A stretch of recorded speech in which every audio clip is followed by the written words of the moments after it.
네, 안녕하세요. 자, 이번 시간에는 이제 원가액에 볼 건데, 교재 몇 페이지 보시냐면요. 213페이지 보시면 되겠습니다. 213페이지. 자, 원가액의 개념이라고 나와 있는데, 거기 1번에 그리고 원가액 하기 전에 원가액에는 연도시험에서 이론 문제로 나와요. 이론 문제로 총 몇 문제 나오냐면은 5문제 나오거든요. 5문제. 예, 5문제면 10점이에요, 10점. 학생들이 되게 싫어하는 부분이에요. 이론 싫어하시잖아요. 예, 그래서 이쪽을 많이 어려들 하시는데, 그래도 이거 포기하면 안 된단 말이에요. 예, 시험에서 최소 4문제 이상 맞출 수 있도록 공부를 하셔야 될 것 같습니다. 자, 그 213페이지 1번에 원가액의 의미, 목적이 있죠. 예, 그건 됐어요. 그건 나중에 볼 거고 넘어가시고, 2번에 상기업이 제조기업이 있어요. 그럼 상기업이 뭔지 아실 거예요. 상기업은 뭐냐면요. 상기업은 상품을 사와요. 상품을 사와서 이 상품을 판매하는 회사를 상기업이다라고 해요. 상품을 구매해서 상품을 판매하는 회사를 상기업이다라고 하는데, 얘네들은 우리가 분류할 때 그렇게 어렵지가 않단 말이에요. 왜냐면은 차변에 잡히는 이 상품 가액이 있잖아요. 이 상품 금액이다라고 하는 거는 돈 주고 산 금액 있잖아요. 내가 돈 주고 요 상금액이 상품의 가액이 된단 말이에요. 예, 이렇게 잡으면 되는데, 이 제조기업은 좀 달라요. 자, 제조기업. 제조기업은 사와서 파는 데가 아니라 만들어서 파는 데이죠. 만들어서 파는데, 만들기 위해서 원가 요소들을 구매해와요. 뭐 재료든지 이런 것들을 구매해와야 된단 말이에요. 원가 요소들을 구매한다.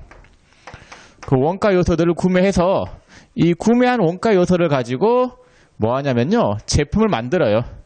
제품을 제조한다. 제조한다는 말이 만든다는 말이에요. 제품을 제조하여서 어떻게 하냐면요. 제품을 판매해요. 자, 이런 과정을 거친다라는 거. 그럼 제조기업은 어떤 과정이 하나 더 거쳐지냐면요. 제품 제조라고 하는 과정을 하나 더 거친단 말이에요. 그러면은 제조기업은 이 차변에 잡히는 제품 있잖아요. 이 제품의 금액을 얼마로 잡아야 되느냐. 그게 좀 애매해요. 돈 주고 샀으면은 돈 주고 산 금액이 상품이잖아요. 상품은. 근데 제품은 돈 주고 산 게 아니기 때문에 요 차변 쪽에 잡히는 제품의 금액을 얼마로 잡아야 되느냐. 예, 그거는 요걸 만드는 데 들어간 원가 있잖아요. 만드는 데 들어간 원가가 차변에 잡히는 제품 금액이 될 거예요. 그래서 원가액에서는 뭐 하냐면요. 이 차변 쪽에 잡히는 제품 있잖아요. 이 제품을 만드는 데 들어간 원가가 얼마냐. 예, 그거 계산하는 거. 예, 그거 공부하는 거예요. 원가액에는.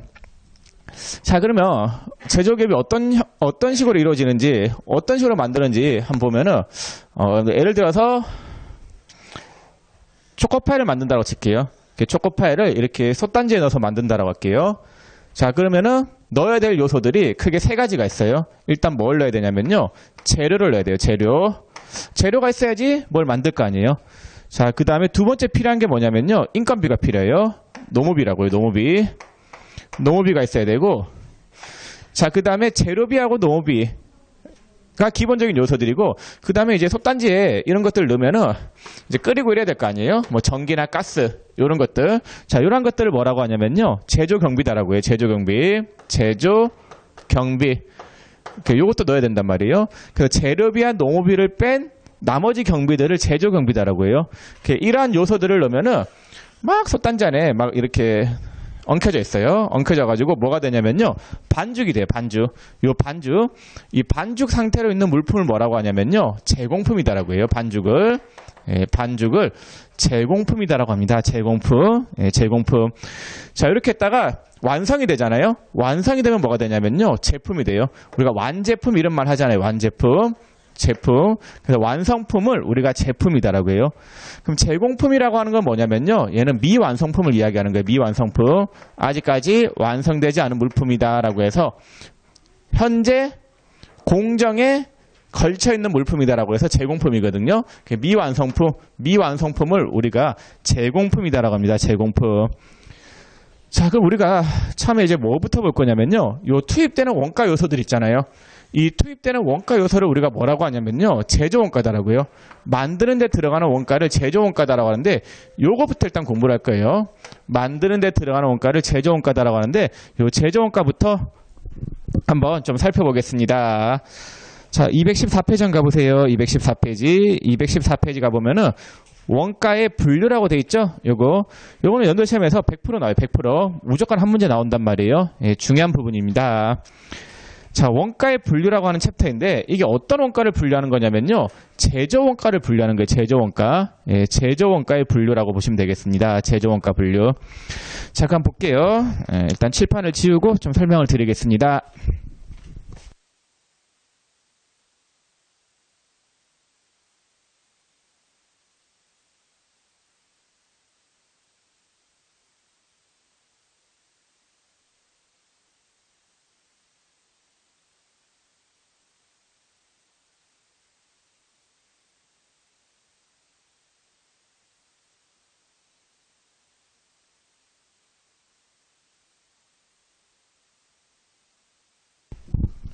자, 그 214페이지에 제조 원가의 분류인데 원가의 분류라고 돼 있죠. 일단 여러분들이 뭘 아셔야 되냐면요. 제조 원가라고 하는 말이랑 그 다음에 기간 원가라고 하는 말을 아셔야 되세요. 제조 원가랑 기간 원가. 자, 먼저 제조 원가. 제조 원가라고 하는 건 뭐냐면요. 제품 제조에 제품을 제조하는 데 들어가는 원가. 제품 제조에 지출된 원가, 지출된 비용을 제조 원가다라고요. 그러니까 만드는 데 들어가는 비용, 제품을 만드는 데 들어가는 비용을 제조 원가다라고 합니다. 자, 그 다음에 기간 원가는 제품 제조와 관련 없는 원가, 제품 제조와 관련 없는 원가를 뭐라고 하냐면요. 기간 원가다라고 해요. 제품 제조와 관련 없는 원가를 기간 원가. 그러니까 쉽게 생각하면은 그냥 제조 원가는 만드는 데 들어가는 원가, 기간 원가는 만드는 거와 관련 없는 원가가 기간 원가예요. 그럼 여러분들 그 프로그램 입력하실 때 제조 원가는 몇백 번대로 입력한다라고 했어요? 500번대. 그다음 판관비는 몇백 번대였어요? 800번대였었죠. 그래서 그때 말하는 제조 원가는 얘를 이야기하는 거예요. 그래서 제조 원가, 만드는 데 들어가는 원가이고 몇백 번대로 입력하는 거예요? 500번대로 입력하는 것들. 그 다음에 기간 원가는 제품 제조와 관련이 없는 원가인데 요거는 이제 800번대나 900번대 비용들, 800번대나 900번대 비용들을 이야기합니다. 800번대나 900번대. 자, 요게 기간 원가가 되겠습니다.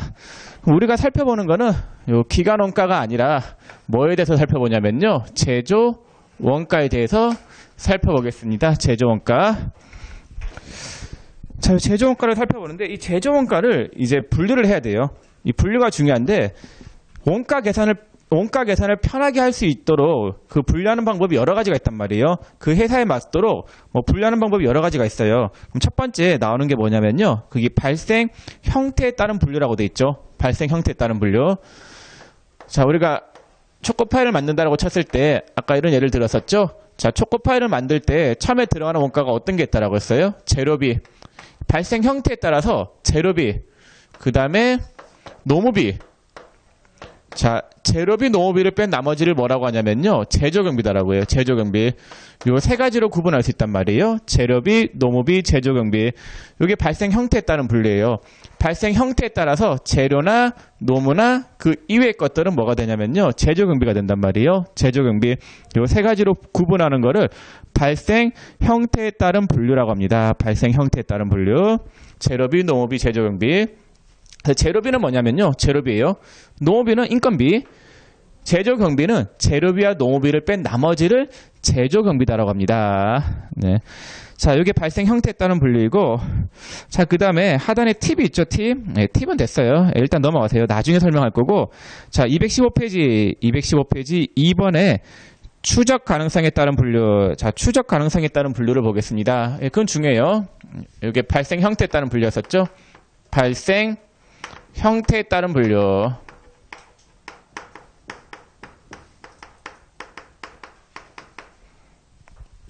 자, 그 다음에 이제 추적 가능성에 따른 분류. 두 번째, 추적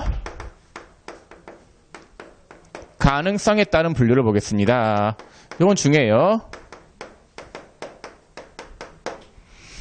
자, 추적 가능성에 따른 분류는 이 개별 제품의 원가를 직접 추적 가능할 수 있느냐 없느냐에 따른 분류를 이야기한단 말이에요. 자, 일단 뭐하고 뭘로 분류할 수 있냐면요.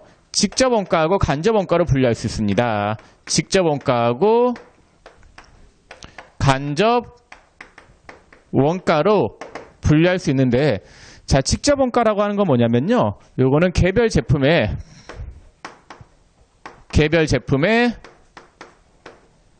직접 추적 가능한 원가. 개별 제품에 직접 추적 가능한 원가를 직접 원가다라고 해요. 그 다음에 간접 원가는 뭐냐면요. 간접 원가는 개별 제품에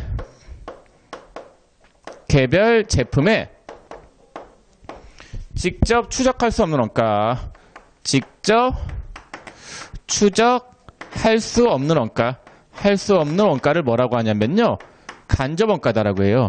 그래서 추적 가능성에 따른 분류는 이렇게 두 가지, 직접 원가하고 간접 원가로 분류가 되는 거예요. 자, 그러면 예를 한번 들어보겠습니다. 빵을 만들어요. 빵을 만드는데 팥빵하고 크림빵을 만든다라고 할게요. 크림빵. 자, 이렇게 두 종류의 빵을 만드는데, 자, 팥빵에는 뭐가 들어가요? 팥이 들어가죠. 팥. 자, 크림빵에는 뭐가 들어가요? 크림이 들어가죠. 그러면 여기 들어가는 재료들 있잖아요. 이 재료들은 개별 제품에 얼마가 들어가는지 알 수 있는 원가예요? 알 수 없는 원가예요? 알 수 있는 원가이죠. 팥빵에만 들어가는 원가이죠. 크림빵에만 들어가는 원가이죠. 그 제품에만 들어가는 원가, 그걸 직접 원가다라고 해요. 개별 제품에 얼마가 들어가는지 직접적으로 추적 가능한 원가를 직접 원가다라고 하고, 자, 근데 여기 이제 빵을 만드는 공장이 있다라고 할게요. 자, 공장에서 공장에 이렇게 불이 나와요. 전기불. 요 전기불. 자, 요 전기세는 팥빵에 얼마가 들어가는지, 크림빵에 얼마가 들어가는지 알아요? 몰라요? 모르죠. 예, 이런 원가를 간접 원가다라고 해요.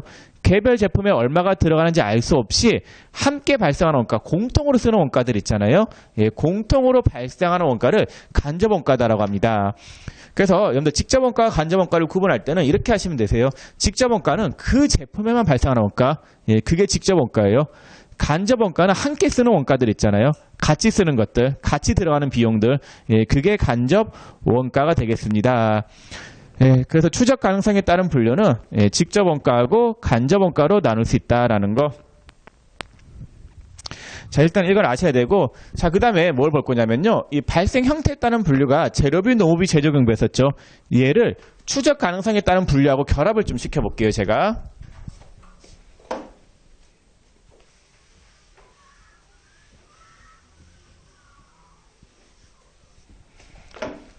자, 결합을 좀 시켜보겠습니다. 결합. 자, 먼저 재료비가 있었죠. 발생 형태에 따른 분류가. 그 다음 뭐가 있었냐면요. 노무비. 자, 그 다음에 뭐가 있냐면요. 제조 경비가 이렇게 있었어요. 자, 그 다음에 요거를 두 가지로 나눌 수 있죠. 추적 가능성에 따른 분류. 직접 원가하고, 예, 직접 원가. 그냥 제가 직접비다라고 할게요. 같은 말이니까. 그 다음 간접비. 이렇게 두 가지로 구분할 수 있어요. 자, 그럼 개별 제품에 직접 추적 가능한 재료비를 뭐라고 하냐면요. 직접 재료비다라고 해요. 직접 재료비. 그 다음에 개별 제품에 직접 추적이 불가능한 재료비를 간접 재료비다라고 해요. 간접 재료비. 그 다음 노무비가 있는데, 개별 제품에 직접 추적 가능한 노무비를 뭐라고 하냐면요. 직접 노무비다라고 해요. 직접 노무비. 자, 그 다음에 노무비 중에서 개별 제품에 직접 추적이 불가능한 노무비를 뭐라고 하냐면요. 간접 노무비다라고 해요. 간접 노무비. 자, 그 다음에 제조경비가 있는데, 제조경비 중에서 개별 제품에 직접 추적 가능한 제조경비를 직접 제조경비다라고 해요. 직접 제조경비. 자, 그 다음에 개별 제품에 직접 추적이 불가능한 제조경비를 간접 제조경비다라고 합니다. 간접 제조경비.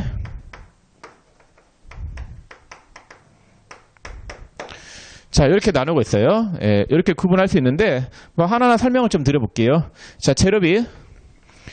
자, 이 재료, 이 팥빵하고 아까 크림빵 만드는 걸 계속 예를 들어볼게요. 이 팥빵하고 크림빵 만들 때, 이 팥하고 크림은 재료죠.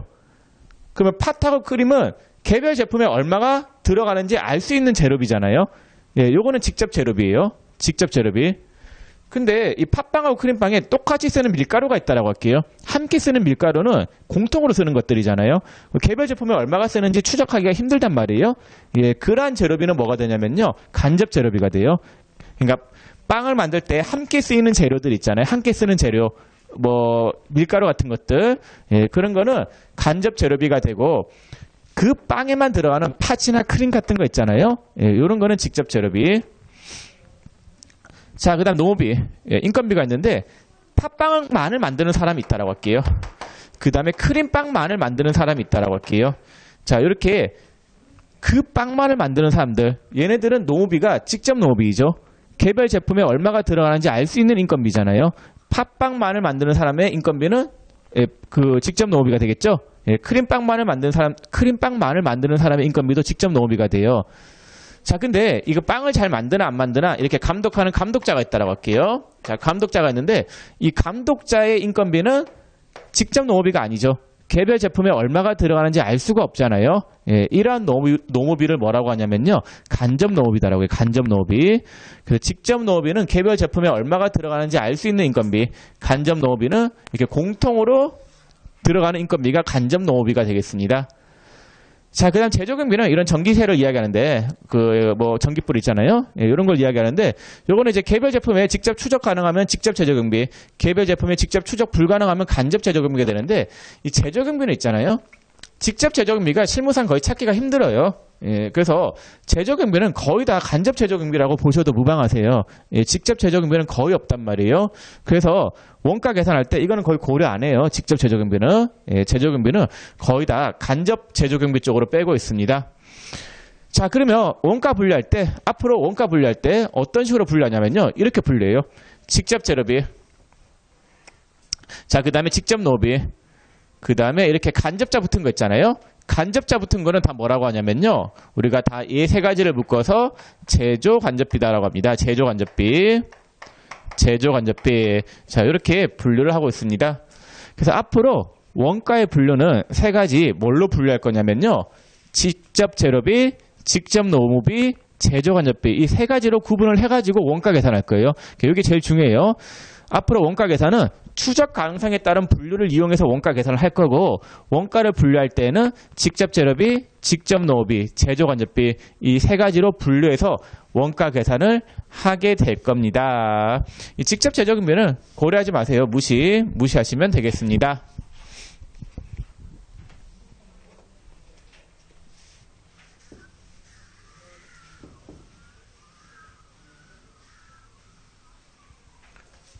자, 그래서 추적 가능성에 따른 분류 세 가지 뭘로 분류할 수 있냐면요. 직접 재료비. 자, 그 다음 두 번째, 직접 노무비. 그 다음에 세 번째, 제조 간접비로 나눌 수 있고, 이건 중요해요. 이 세 가지는 꼭 외워두셔야 되겠습니다. 추적 가능성에 따른 분류 세 가지. 자, 그 다음에 이제 또 한 가지를 더 아셔야 되는데, 이 직접 재료비하고 직접 노무비를 묶어서 뭐라고 하냐면요. 가장 기초가 되고 기본이 되는 원가다라고 해서 기초원가 혹은 기본원가, 예, 이런 말을 쓰고 있고, 가장 기초가 되고 기본이 되는 원가다라고 해서 기초원가, 기본원가 이런 말을 쓰고, 자, 그 다음에 직접 노무비하고 제조간접비, 얘는 묶어서 뭐라고 하냐면요. 가공하는 데 들어가는 원가다라고 해서 가공원가 이런 말을 써요. 여러분들, 재료하고 노무비가 가장 기본이 되는 원가가 맞잖아요. 재료하고 사람이 있어야지 뭘 만들 거 아니에요? 여기 가장 기초가 되고 기본이 되는 원가이고. 자, 그 다음에 가공을 하려면 일단 사람이 있어야 돼요. 그 다음에 전기세, 전기불 같은 거 있어야 될 거 아니에요? 전기나, 예, 가스, 수도, 물, 이런 거 있잖아요. 예, 그런 것들. 그래서 직접 노무비하고 제조 간접비를 합해서 가공원가 이런 말을 쓰고 있습니다. 그것도 아셔야 되세요. 자, 그래서 215페이지에 추적 가능성에 따른 분류를 다 설명을 드렸는데, 여러분들 교재에 다 있는 내용들이죠. 예, 교재 215페이지 하단에 그림 있잖아요. 예, 그 그림을 제가 설명드린 거였습니다. 자, 218페이지 잠깐만 보시겠어요? 218페이지.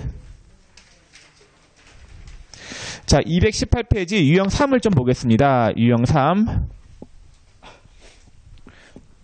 자, 1번에 개별 제품에 직접 추적 가능한 원가를 뭐라고 하냐면요. 예, 직접 원가다라고 해요. 직접 원가. 예, 개별 제품에 얼마가 들어가는지 직접적으로 추적 가능한 원가를 직접 원가다라고 하고, 2번에 개별 제품에 직접 추적이 하며 공통으로 발생한 원가를 뭐라고 하냐면요, 간접 원가라고 해요. 간접 원가. 개별 제품에 얼마가 들어가는지 직접적으로 추적이 불가능한 원가를 간접 원가라고 해요. 자, 3번에 기초원가란 뭐와 뭘 합계한 금액을 말하냐면요, 기초원가란 요 직접 재료비와 직접 노비를 합계한 금액을 말해요. 예, 기초원가는 직접 재료비와 직접 노비. 4번에 가공원가란 요 두 가지 직접 노비하고 제조 간접비를 합계한 금액을 말한다. 자, 5번. 자, 5번 같은 지문은 좀 응용된 지문인데, 직접 재료비와 직접 농업비를 제외한 모든 원가는, 자, 직접 재료비하고 직접 농업비를 제외한 모든 원가는 뭘로 분류해요? 제조 간접비로 분류하는 거예요. 예, 직접 재료비하고 직접 농업비를 뺀 나머지는 전부 다 제조 간접비. 이렇게 물어보시는 분들이 있으세요. 직접 제조 경비는 아니에요, 물어보시는 분들이 있는데, 이건 좀 생각하지 마세요. 그냥 이건 빼세요. 예, 원가 계산할 때 직접 제조 경비는 고려하지 말고 생각을 해주시면 감사하겠습니다. 그럼 직접 재료비하고 직접 노비를 뺀 나머지는 전부 다 뭘로 구분이 돼요? 제조 간접비로 구분하겠습니다. 자, 됐어요. 자, 216페이지 갈게요. 216페이지. 자, 상단에 3번에 원가 행태에 따른 분류 있죠. 자, 원가 행태에 따른 분류. 이거 중요해요. 이것도 시험에 상당히 잘 나오는 문제인데 꼭 알아두셔야 되겠습니다. 원가 행태에 따른 분류.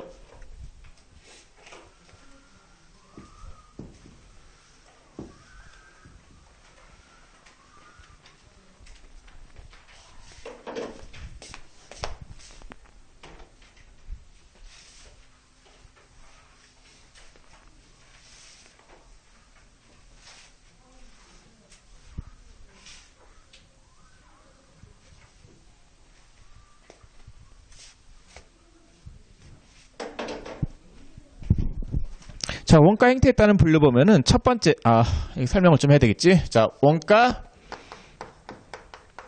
행태에 따른 분류가 있는데, 원가 행태에 따른 분류. 자, 요거는 뭐냐면요, 원가 행태라고 하는 말은 뭐냐면요, 조업도가 변동함에 따라서,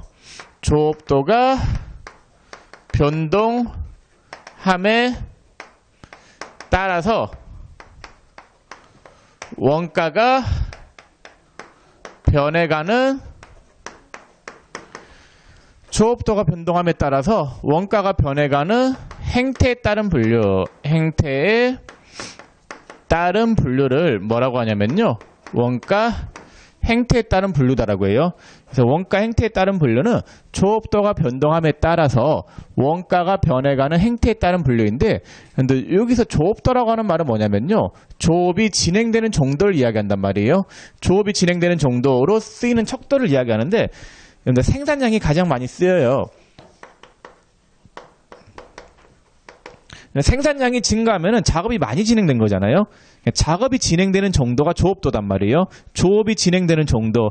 생산이 많이 되면은 그만큼 조업이 많이 진행이 된 거잖아요. 자, 그 다음에 작업시간. 뭐 이런 것들. 작업시간을 많이 했으면은, 일하는데 시간을 많이 투입했으면은 그만큼 일이 많이 진행된 거잖아요. 예, 이런 것들이 조업도가 되겠고, 그래서 이런 조업도가 변동함에 따라서 원가가 변해가는 행태에 따른 분류를 원가 행태에 따른 분류다라고 합니다.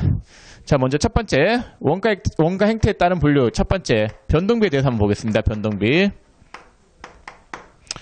자, 변동비가 있는데, 변동비라고 하는 거는 조업도가 변동함에 따라서, 자, 조업도가 증가할 때를 예를 들어 보겠습니다. 조업도가 증가할 때 총 원가가 일정한 거를 총 원가가 증가하는 거를 변동비다라고 해요.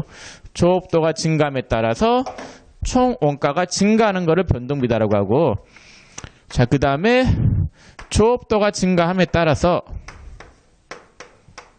단위당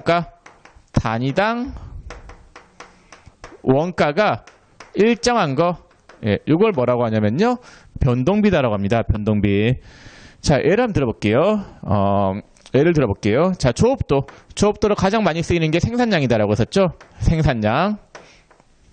생산량이 한 개일 때, 자, 차를 만든다라고 할게요. 차를 만들 때 뭐가 들어가요? 뭐 많이 들어가죠. 차의 타이어 값, 타이어 한번 볼게요. 타이어. 자, 타이어.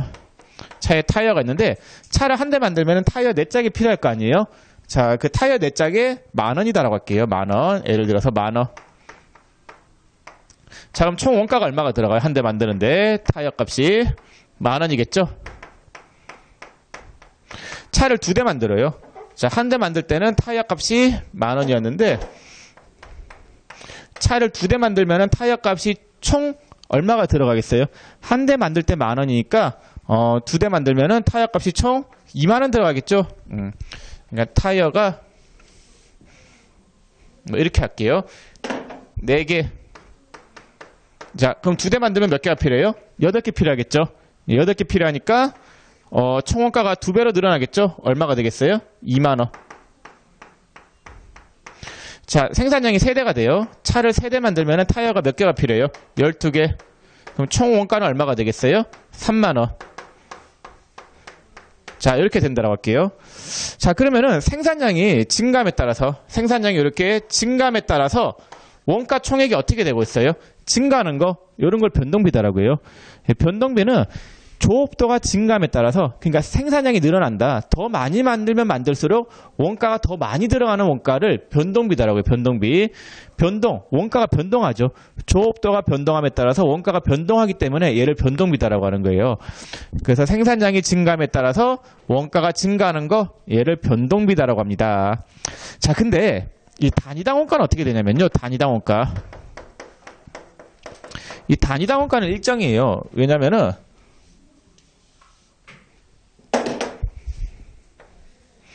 한 대 만드는데 10,000원 들어가죠. 그럼 대당 단가는 얼마예요? 10,000원. 2대 만드는데 20,000원 들어가죠. 그럼 한 대당 얼마 들어가는 거예요? 10,000원. 3대 만드는데 얼마가 들어가요? 30,000원 들어가죠. 타이어 값이. 그럼 한 대당 얼마 들어간 거예요? 10,000원. 개당 단가는 어떻게 돼요? 일정하잖아요. 예, 이런 거를 변동비다라고 해요. 예, 그래서 변동비는 생산량이 증감에 따라서 총 원가가 증가하는 거, 그 다음에 생산량이 증가하더라도 단위당 원가가 일정한 걸 변동비다라고 합니다. 변동비. 이 변동비의 특징, 요거 있잖아요. 요거는 시험에 잘 나오니까 꼭 알아두셔야 되겠습니다. 변동비 얘는 실생활에도 많아요. 예를 들어 전화요금 같은 경우에 사용요금 있잖아요. 사용요금. 사용을 많이 하면 어떻게 돼요? 뭐 사용요금이 초당 10원이다 라고 하면은 여러분들이 많이 쓰면 많이 쓸수록 원가가 어떻게 돼요? 비용이 많이 들어가죠. 변동비죠. 그 다음에 단가가 어떻게 돼요? 일정하죠. 초당 단가가 10원이잖아요. 예, 그래서 단위당 원가가 일정하단 말이에요. 예, 이런 것들이 변동비가 되겠습니다. 자, 굳이 이걸 그림으로 나타내보면은 그림이 이렇게 돼요. 여기 뭐 X축, 여기 Y축인데, X축, 여기는 생산량이다라고 할게요. 생산량. 그 다음에 Y축은 총원가다라고 할게요. 총원가. 그럼 생산량이 한 대일 때, 2대일 때, 3대일 때인데, 자, 한 대일 때는 원가가 얼마였냐면요. 10,000원. 그 다음에 2대일 때는 원가가 얼마냐면요. 20,000원. 3대일 때는 원가가 얼마냐면요. 30,000원. 자, 그럼 생산량이 증감에 따라서 원가 총액이 어떻게 되고 있어요? 증가하고 있죠? 예, 증가하는 거. 요걸 뭐라고 하냐면요. 변동비다라고 합니다. 변동비. 단위당 원가는 어떻게 돼요? 한 대 만드는데 10,000원, 2대 만드는데 20,000원, 3대 만드는데 30,000원. 대당 단가는 어떻게 돼요? 일정하죠? 예, 일정하기 때문에 일정한 원가를 변동비다라고 합니다. 이 그림은 좀 참고를 하시고 크게 중요한 건 아니에요. 자, 그 다음에 이제 고정비에 대해서 설명을 해볼게요. 고정비. 자, 두 번째 고정비. 자, 고정비는 뭐냐면요. 픽스 코스트라고 해요. 영어로 픽스 코스트인데 이건 생산량이 증감에 따라서 즉 조업도가 변동한다 하더라도 원가가 픽스되어 있는 거, 고정되어 있는 거, 그걸 고정비다라고 해요. 보면은 고정비는 조업도가 증가한다 하더라도 조업도가 증가해요. 조업도가 증가해도 총 원가가 일정한 거. 자, 혹은 조업도가 증가해요. 조업도가 증가할 때 단위당 원가가 감소하는 거. 단위당 원가가 감소하는 거. 예, 이걸 고정비다라고 해요. 고정비. 자, 예를 들어 볼게요. 자, 생산량이 있다. 자, 한 대를 만들어요. 차를 한 대를 만드는데 여기 공장에서 만들 거 아니에요? 공장에 월세가 나가요. 월세, 임대료, 예, 임차료가 나가는데 그 임차료가 자, 월세가 있어요. 자, 월세가 총 원가겠죠. 총 원가. 자, 한 대 만들 때 월세가 10만 원이다라고 할게요. 이 공장에 월세가 10만 원이에요. 자, 그러면은 두 대 만들면은 월세가 얼마가 나가겠어요? 뭐 10만 원이지 얼마겠어요? 그 다음에 세 대 만들면은 원가가 얼마가 들어가겠어요? 10만 원. 예, 이렇게 생산량이 증가한다 하더라도 원가가 변하지 않는 거, 픽스되어 있는 원가를 뭐라고 하냐면요, 고정비다라고 합니다. 고정비. 고정비라고 하는 거는 생산량과 무관하게 원가 총액이 일정한 거, 요거를 고정비다라고 합니다. 고정비. 그래서 그 월세는 있잖아요. 그렇잖아요. 한 번 내면 땡이지. 뭐 몇 명을 만들든지, 몇 명을 만드는 게 아니라 몇 명을 왜 만들어요? 몇 대를 만들든지 상관없이 똑같이 들어가는 거잖아요. 저희 학원도 그래요. 여러분들이 수강생이 한 명이든 두 명이든 세 명이든 월세 나가는 건 똑같을 거 아니에요. 예, 그래서 월세는 이런 거 생산량, 조업도가 얼마이든지 상관없이 고정적으로 들어가는 원가, 예, 그거를 고정비다라고 합니다. 자, 근데 고정비는 단위당 원가는 어떻게 되느냐? 단위당 원가. 자, 단위당 원가. 한 대 만들 때 10만 원이에요. 그럼 대당 단가가 10만 원 들어가요. 두 대 만들 때 10만 원이면은 대당 단가는 얼마가 돼요? 5만 원. 세 대 만들 때 10만 원이면 대당 단가가 얼마가 들어가냐면요. 33,333원이 돼요. 그러면은 생산량이 증감에 따라서 단위당 원가는 지금 어떻게 되고 있어요? 감소가 되고 있죠. 예, 감소가 된다라는 거. 생산량이 증가한다 하더라도 단위당 원가는 감소가 되고 있다라는 거. 예, 이 특징이 중요해요. 조업도가 증감에 따라서 단위당 원가가 감소한다. 고정비는 뭐 예를 들면은 저희 학원에 그 임대료가 월 300이 들어간다라고 쳤을 때 수강생 한 명이 오면 한 명이 얼마 임대료를 부담해야 돼요? 300만 원이죠. 두 명이 오면 어떻게 돼요? 150으로 그거 나눌 수 있겠죠. 3명이 오면 임대료가 100만 원씩 짜게 줄 수 있잖아요. 그 여러 명이 와야지, 수강생이 많이 와야지 수강생 한 명당 들어가는 임대료 비용이 작아질 거 아니에요. 예. 그래서 생산량이 증가하면은 단위당 고정비는 어떻게 되냐면요, 감소할 수밖에 없는 거예요. 예, 단위당 원가는 감소한다라는 거. 총 원가는 일정, 단위당 원가는 감소. 네, 이 특징 중요하니까 꼭 암기를 부탁드리겠습니다. 자, 변동비는 변동하는 원가예요. 생산량이 변동함에 따라서, 그러니까 조업도가 증가함에 따라서 그 원가 총액이 변동하는 거, 예, 증가하는 거, 그게 변동비이고, 단위당 변동비는 일정. 그 다음에 총 고정비는 증가. 예, 조업도가 증가함에 따라, 무슨 소리예요? 고정비는 픽스되어 있는 거죠. 예, 일정. 그다음 단위당 고정비는 감소. 예, 이 특징을 잘 암기를 해 두셔야 되겠습니다. 자, 그 다음에 이제 거기 책에 세 번째 준변동원가가 있죠. 예, 그거 설명해 볼게요. 준변동비.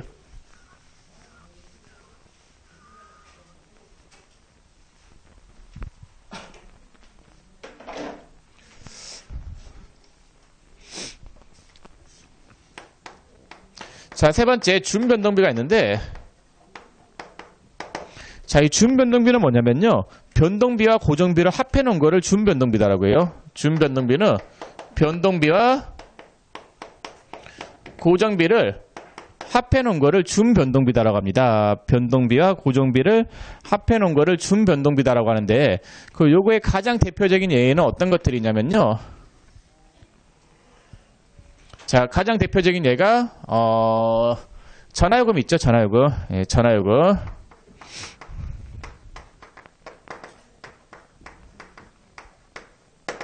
자, 전화요금 있습니다. 그럼 전화요금은 뭐하고 뭘로 나눠지냐면요,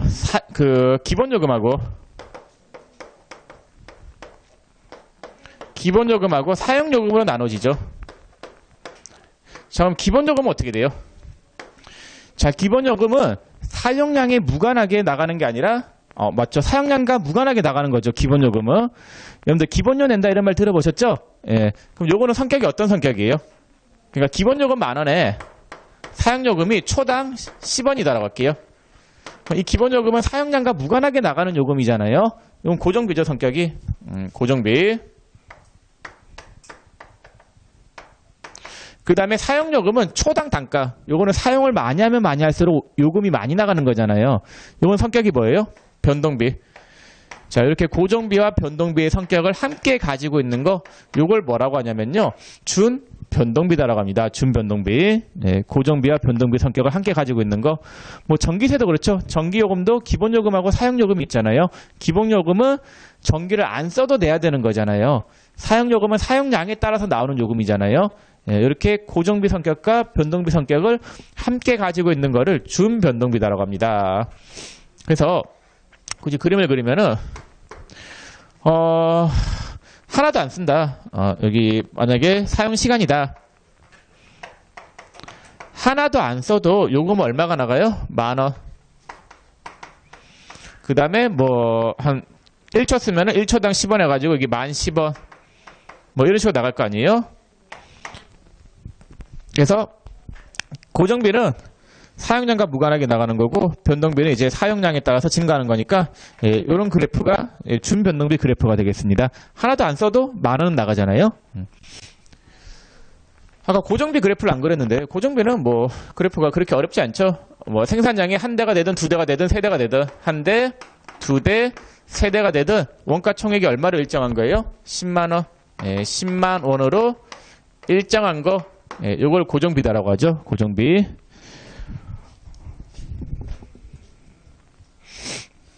자, 그래서 준변동원가까지 다 설명을 했고 그 3번에 준변동원가에 갈로에서 혼합원가다 이런 말 적어놨죠. 우리가 준변동비를 또 다른 말로 혼합원가다 이런 말을 써요. 혼합원가. 자, 왜 그러냐면요. 준변동비는 뭐와 뭐를 혼합해 놓은 거예요? 변동비와 고정비를 혼합해 놓은 원가잖아요. 그래서 혼합원가다 이런 말을 쓰기도 합니다. 자, 그 다음 네 번째 중고정비, 중고정원가를 보겠습니다. 중고정원가.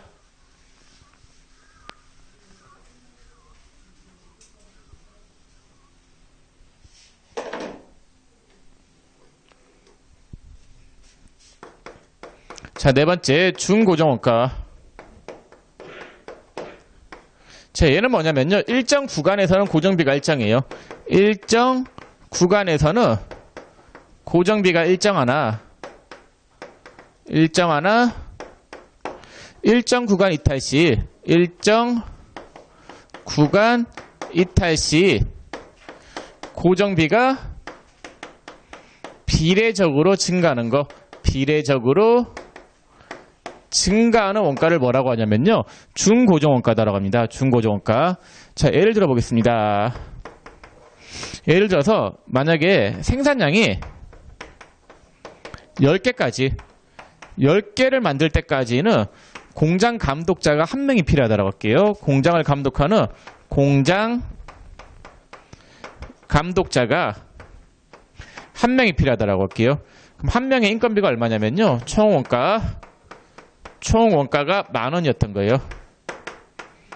그럼 10개까지 만들 때 공장 감독자는 한 명이 필요해요.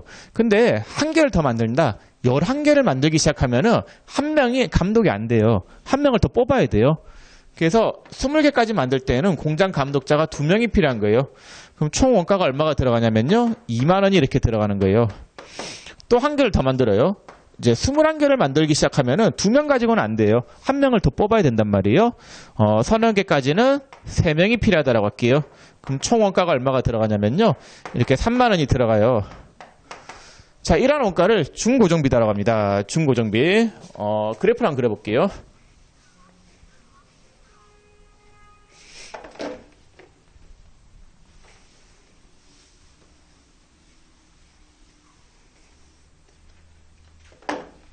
자, 10개까지는 10,000원이죠. 자, 10개까지는 얼마만 있으면 되냐면요. 한 명만 필요하니까 10,000원만 있으면 돼요. 자, 근데 한 개를 더 만들어요. 11개에서 20개까지는 얼마가 필요하냐면요. 20,000원. 그래서 요만큼 들어가겠죠. 자, 그 다음 30개. 30개까지는 얼마가 들어가야 되냐면요. 3만원. 자, 이렇게 돼요. 자, 중고정비는 일정 구간 내에 일정 조업도 범위 내에서는 고정비가 일정이에요. 10,000원으로. 그쵸? 예, 10개까지는 고정비가 얼마로 일정하냐면요. 10,000원으로 일정해요. 근데 일정 구간에 이탈할 시에는 고정비가 비례적으로 증가하죠. 얼마로 증가해요? 20,000원으로 증가하죠. 그 다음에 또 일정 구간 이탈할 시에는 조업도 범위가 20개를 벗어날 때는 30,000원으로 이렇게 증가하잖아요. 예, 이런 원가를 뭐라고 하냐면요. 준고정비다라고 합니다. 준고정비. 자, 해서 원가 행태에 따른 분류 4가지를 다 살펴봤는데, 뭐 시험에서 제일 잘 나오는 거는 그 변동비하고 고정비이고, 3번에 준변동비하고 준고정비는 뭐 그래도 알아두셔야 되겠죠. 중요한 부분들이니까. 자, 여러분들 교재 219페이지 한번 볼까요? 219페이지. 자, 219페이지 상단에 유형 4 원가 행태에 따른 분류를 한번 보겠습니다. 유형 4. 219페이지 상단에 유형 4를 보겠습니다. 자, 1번에 조업도가 증가함에 따라 총 변동비는 증가한다. 그런데 변동비는 변동하는 거단 말이에요. 그럼 조업도에 따라서 원가가 변동하는 거예요. 증가한다 맞고, 2번에 조업도가 증가함에 따라 단위당 변동 원가는 어떻게 된다라고 했어요? 일정이죠. 단위당 변동비, 개당 들어가는 단가는 일정이에요. 전화요금 같은 거 초당 단가가 10원이다라고 하면은 그 초당 단가 10원은 변동하지 않잖아요. 변하지 않는 거예요. 많이 쓰면 원가가 올라가는 거죠. 총 원가는 증가, 단위당 변동비는 일정. 3번에 조업도가 증가함에 따라 총 고정 원가는 일정하죠. 고정되어 있죠. 픽스. 예, 그래서 총 고정비는 일정하다. 4번에 조업도가 증가함에 따라 단위당 고정 원가는 감소하겠죠. 단위당 고정비는 감소한다고 말씀드렸죠. 임대료를 예를 들었죠. 저희 학원에 수강생이 한 명 오면 임대료가 10만 원이라고 치면 한 명이 임대료 10만 원 내야 되잖아요. 2명 오면은 반띵할 수 있죠. 3명 오면은 3등분, 4명 오면 4등분 계속 줄어들잖아요. 자, 5번에 조업도가 감소함에 따라 단위당 고정 원가는 요거는 증가죠. 반대로 해야죠.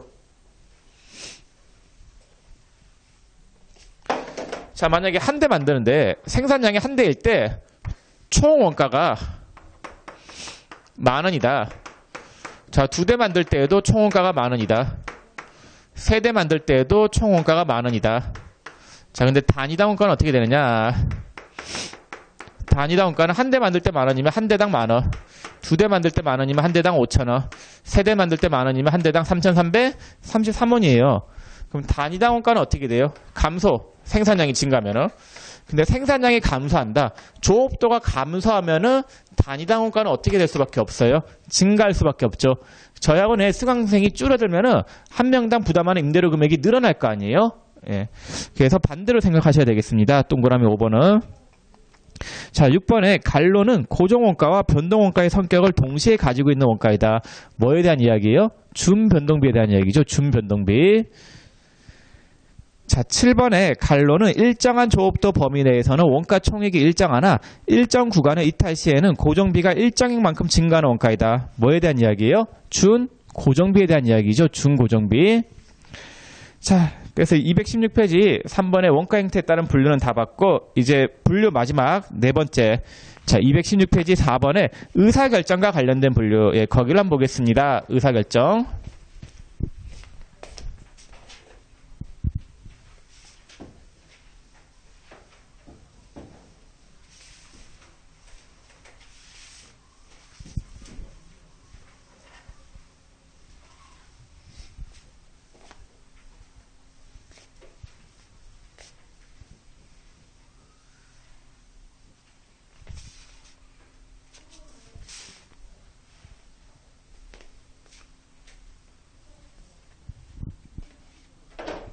자, 거기 의사결정과 관련된 분류에 첫 번째 뭐가 있냐면요. 관련원가와 비관련원가가 있죠.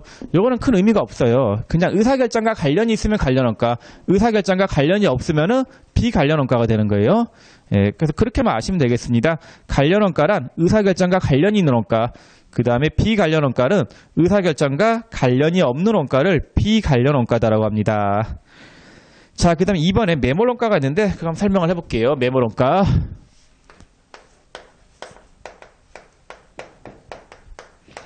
자, 매몰원가는 차후의 의사결정에 의하여 의사결정에 의해 회복할 수 없는 원가, 회복할 수 없는 원가를 뭐라고 하냐면요, 매몰원가다라고 해요. 매몰원가는 차후에 어떠한 의사결정을 하더라도 회복할 수 없는 원가, 걔를 매몰원가다라고 합니다. 매몰원가. 자, 예를 한번 들어볼게요. 여기 건물이 있어요. 자, 건물이 있는데 이 건물의 취득가가 100억, 감루가 50원이었다라고 할게요. 그럼 이 건물은 얼마짜리 건물이에요? 장부가 50원짜리 건물이죠. 자, 이 건물이 불에 탔어요. 불에 타서 완전히 끝장나 버렸어요. 못 쓰게 된 거예요. 자, 그러면은 이 건물은 그냥 날아가 버린 거죠. 예, 여기 매몰원가예요. 매몰원가가 지금 얼마냐면요, 50이에요. 50원짜리 건물이 그냥 가버린 거잖아요. 여러분들, 이 건물이 불에 탔는데 불에 타고 난 다음에 차후에 어떠한 의사결정을 하더라도 이 건물을 불에 타기 이전으로 돌릴 수 있나요, 없나요? 없어요. 예, 없기 때문에 요거는 매몰원가예요. 뭐 이런 생각 하시면 안 되세요. 다시 지으면 안 되냐고. 아니, 다시 짓는 건 다시 짓는 거고 불에 타기 이전으로 다시 돌릴 수는 없단 말이에요. 예, 타임머신을 타고 가지 않는 이상은 그 이전으로 돌릴 수 없잖아요. 과거로. 예, 이런 것들이 매몰원가가 되겠습니다. 뭐 또 다른 애가 기기장치가 있어요. 기기가 고장났어요. 고장나서 못 써요. 그럼 기기가 100만 원짜리였어요. 그럼 매몰원가가 100인 거예요. 왜냐면은 기계를 고장나기 이전으로 돌릴 수 있나요, 없나요? 아니, 고치면 되죠. 고치는 거는 차후의 문제. 예. 그래서 지금 고장난 거는 이미 고장난 것만큼은 끝난 거예요. 끝난 거고 차후에 의사결정을 해가지고 추가로 돈이 들어갈 거 아니에요. 그렇죠? 추가로 돈이 들어가서 고치는 거잖아요. 그런 것들은. 그래서 한번 잃어버린 것들은 매몰원가예요.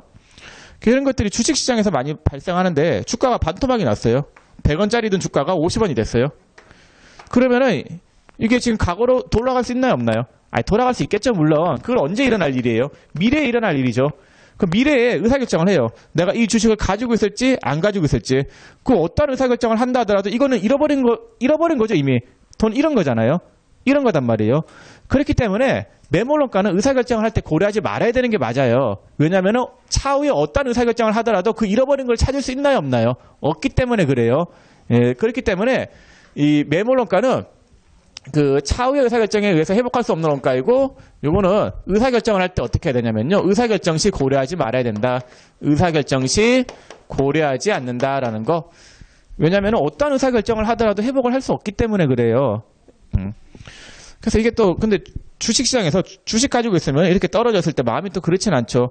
왜냐하면 과거를 보지 말고 미래를 봐야 돼요. 의사결정할 때는 과거에 떨어진 건 어쩔 수 없는 거고, 미래 이 회사가 주가가 오를지 안 오를지를 판단해가지고 주식을 계속 가지고 있을지 말지를 결정해야 되는 거단 말이에요. 과거에 잃어버린 건 어쩔 수 없는 거예요. 이런 것들은 전부 다 매몰원가단 말이에요. 예. 그래서 매몰원가는 차후에 어떤 의사결정을 하더라도 회복할 수 없는 원가, 그걸 매몰원가다라고 합니다. 자, 그 다음에 세 번째 기회비용인데, 기회비용 보기 전에 그 뒤에 문제 하나 볼게요. 자, 몇 페이지냐면요, 225페이지에 26번 문제 보세요. 26번. 자, 26번이 있는데, 자, 거기 읽어보면은, 공장에 설치하여 사용하던 기계가 고장이 나서 처분하려고 한다. 취득원가는 100만 원이며 고장 시점까지 감가상각 누계액은 20만 원이다. 그럼 이 기계장치는 얼마짜리 기계장치예요? 80만 원짜리죠. 취득원가 100에서 감루 20을 빼면 80만 원짜리 기계장치예요. 자, 그 동기계를 바로 처분하는 경우 50만 원을 받을 수 있으며 10만 원의 수리비를 들여 수리하는 경우 70만 원을 받을 수 있다. 그건 중요하지 않아요. 그러니까 매몰원가를 구할 때 미래에 뭘 하는 건 중요하지 않아요. 잃어버린 걸로 끝난 거예요. 지금 얼마짜리가 고장났어요? 80만 원짜리가 고장났죠. 80만 원짜리가 그냥 날아가 버린 거예요. 그 매몰원가는 80이에요. 미래에 어떤 의사결정을 하더라도 80만 원짜리 잃어버린 거는 끝난 거고, 그건 이미 끝난 거고, 그 다음에 이제 문제단 말이에요. 예, 그래서 매몰원가는 80이 되겠습니다. 매몰원가라고 하는 거는 미래에 어떤 의사결정을 하더라도 회복을 할 수 없는 거예요. 고장이 났으면은 지금 기계가 이렇게 있잖아요. 기계가 취득가가 100. 그 다음에 감루가 얼마냐면요. 감루가 20 하면은 이 기계는 80만원짜리예요. 이 80만원짜리 기계 장치가 고장나기 이전으로 이거 80만원 회복이 안 된단 말이에요. 고장나기 이전으로 돌릴 수 없단 말이에요. 이게 매몰 원가가 되겠습니다. 자, 216페이지 하단에 3번의 기회비용 보겠습니다. 매몰 원가까지 받고 이제 기회비용.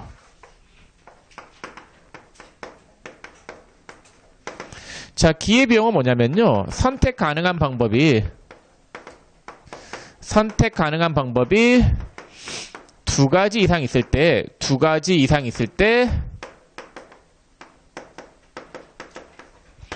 포기한 것의 가치 중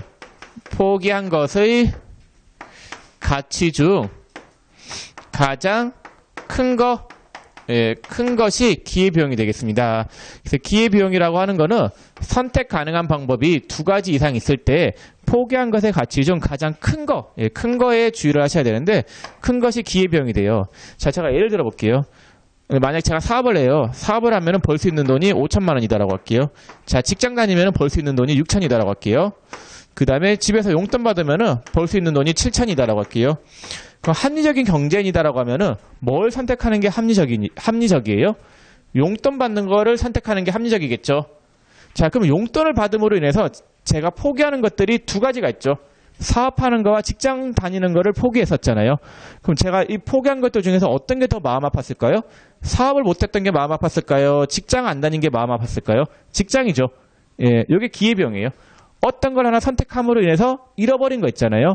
잃어버린 것 중에서 가장 큰 거, 예, 그게 기회비용이에요. 그럼 제가 요거 선택하면 기회비용이 얼마예요? 잃어버린 게 6천이죠. 6천짜리 잃어버린 거잖아요. 근데 제가 만약에 사업하는 걸 선택하면 잃어버린 게 어떤 거예요? 두 가지가 있죠. 어떤 게 더 마음 아파요? 용돈 받는 거. 7천짜리 잃어버린 거잖아요. 그러면은 제가 사업하는 걸 선택하면은 기회비용이 너무 크죠. 7천짜리를 잃어버렸잖아요. 용돈 받는 걸 선택하면은 기회비용이 6천이잖아요. 그나마 기회비용이 작잖아요.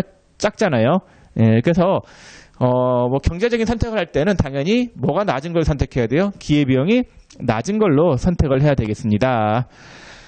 자, 그래서 기회비용은 일단 선택 가능한 방법이 두 가지 이상 있어야 돼요.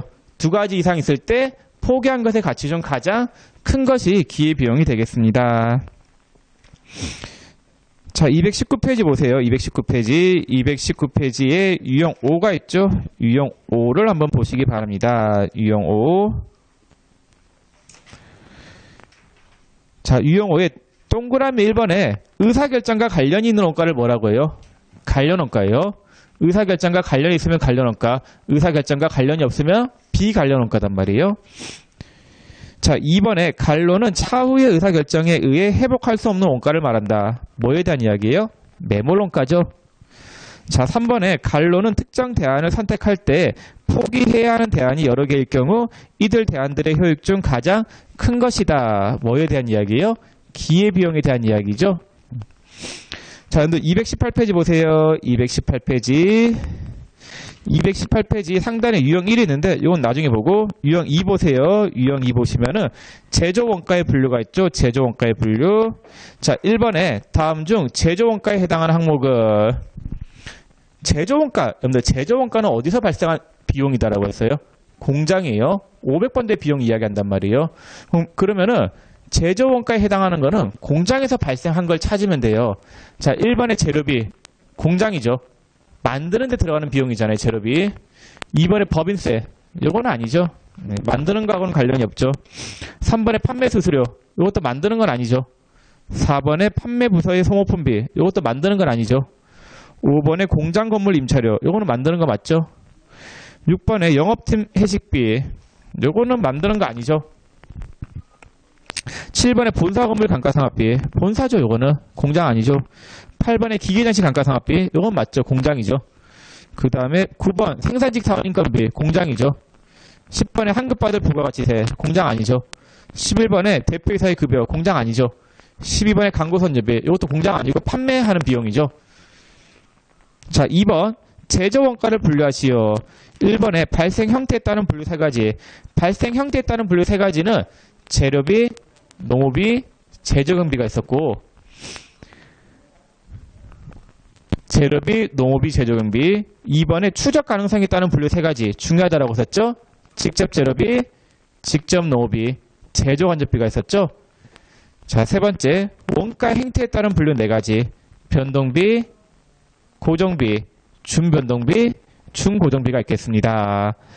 자, 그러면 설명을 거의 다 했는데, 내용 설명을 거의 다 했어요. 지금 안 한 게, 유형 6하고 유형 1이 있단 말이에요. 유형 1하고 유형 6에 대한 내용을 설명을 안 했는데, 요거는 좀 잠깐만 쉬었다가 좀 설명을 드리겠습니다.